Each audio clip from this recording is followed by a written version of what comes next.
Entendemos que la idea de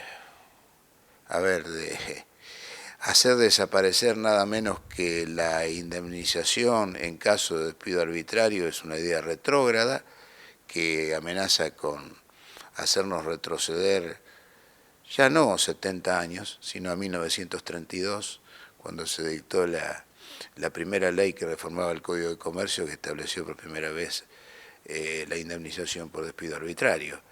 Entendemos que la desaparición de la indemnización por despido significa eliminar toda protección contra el despido ilícito, y creo que en el caso de llevarse a cabo sería una nueva vuelta de tuerca y una legitimación del proyecto neoliberal que lleva adelante el gobierno nacional. Un proyecto que ya en la práctica ha demostrado que el propósito fundamental para el cual llegaron al poder fue disciplinar a la clase trabajadora a los fines de permitir un aumento de la tasa de ganancia y a los fines de que se pudieran llevar adelante los planes que en este momento estamos viendo las consecuencias, cuyos resultados son millones de desocupados y de precarizados, el crecimiento de los niveles de pobreza, y entendemos que la defensa de los derechos laborales, así como la lucha por mejores condiciones de trabajo y por un derecho laboral realmente progresista que, digamos, implica incluso una superación del derecho laboral vigente y un verdadero derecho previsional también, que implique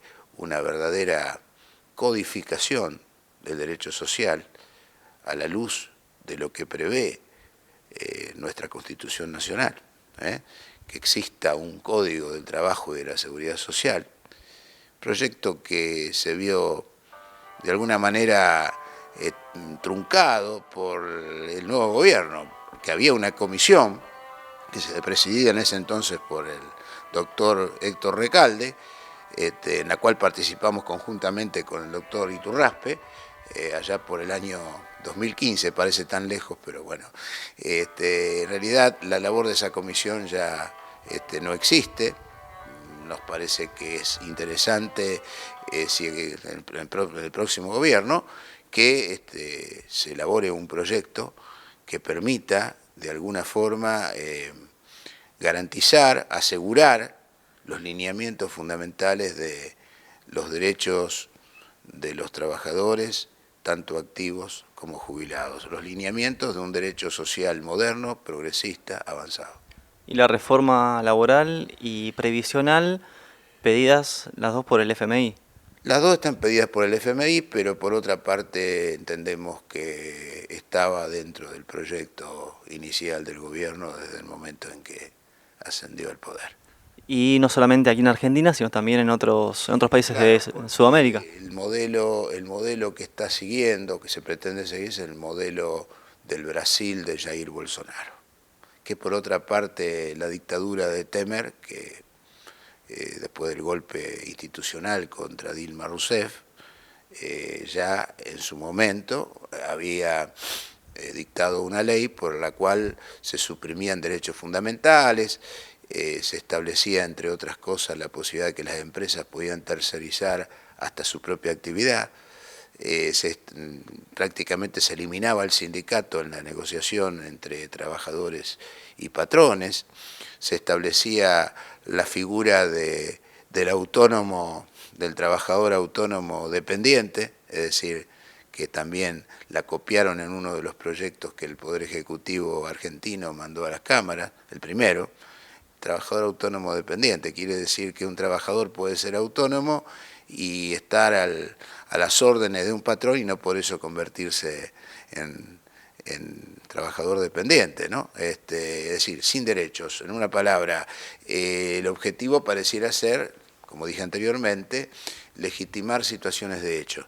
Es decir, que la mayor parte de los puestos de trabajo de los cuales se jacta el gobierno de que han existido o que han aparecido, son en realidad monotributistas, es decir, no son verdaderos puestos de trabajo.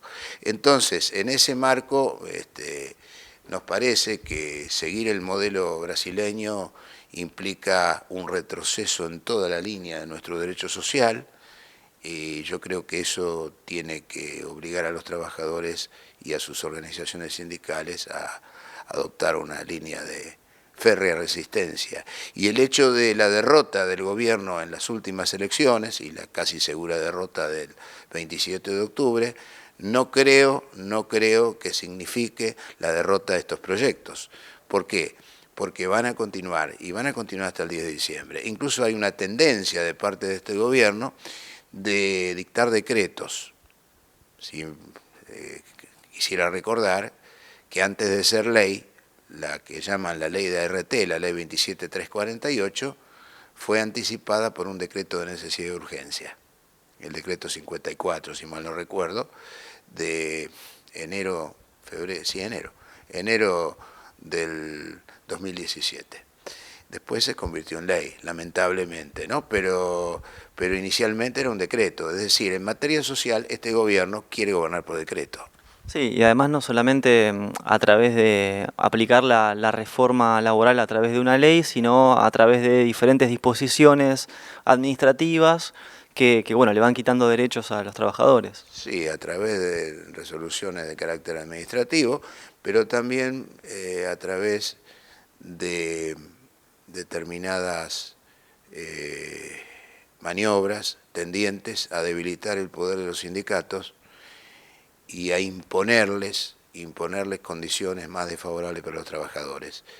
Yo dije en la charla que esto empezó en Vaca Muerta, en el 2016, cuando a través de un acuerdo con el sindicato de los trabajadores mineros de Neuquén, se determinó la pérdida de derechos fundamentales relativos al descanso, incluso no solamente de carácter salarial, sino que tienen que ver con el descanso de estos trabajadores. Esto se logra, y esto fue la primera experiencia de lo que podríamos llamar flexibilidad de hecho. Es decir, quita de derechos a través de la negociación colectiva. Una negociación colectiva a la baja, desfavorable a los trabajadores.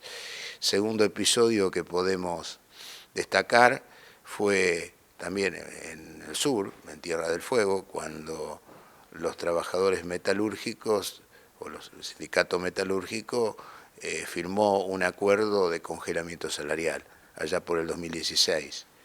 Entiendo que en este momento no está vigente. Y después aquí otro ejemplo de flexibilización de hecho fue la crisis de Sancor que impulsó al gobierno y a las patronales de la industria lechera a flexibilizar en un sentido desfavorable cláusulas contenidas en uno de los convenios más importantes que ha tenido nuestro país, es el convenio número 2 del 88 de la industria lechera. Y otro ejemplo que tenemos en este aspecto es el convenio firmado por Mercado Libre con la Unión de Trabajadores de Carga y Descarga, donde prácticamente desaparecen las horas extras y se fija un banco de horas. Es decir, los trabajadores que exceden las 8 horas de trabajo, simplemente lo que determina el convenio, que debe haber un promedio de 8 horas diarias, 48 horas semanales, pero se puede trabajar hasta 12 horas, y lo que excede el tiempo normal de trabajo va a un banco de horas, es decir, que no se pagan horas extras. Hasta 192 horas que conforman el banco. Bueno, todas medidas que van en detrimento de los trabajadores. Que se presentan como si fueran necesarias, indispensables para el avance, para el desarrollo, incluso tecnológico. Pero esto no es así, esto es mentira. Esto es con el objeto de superexplotar a los trabajadores y digamos, de alguna forma acentuar o mejorar la tasa de ganancia.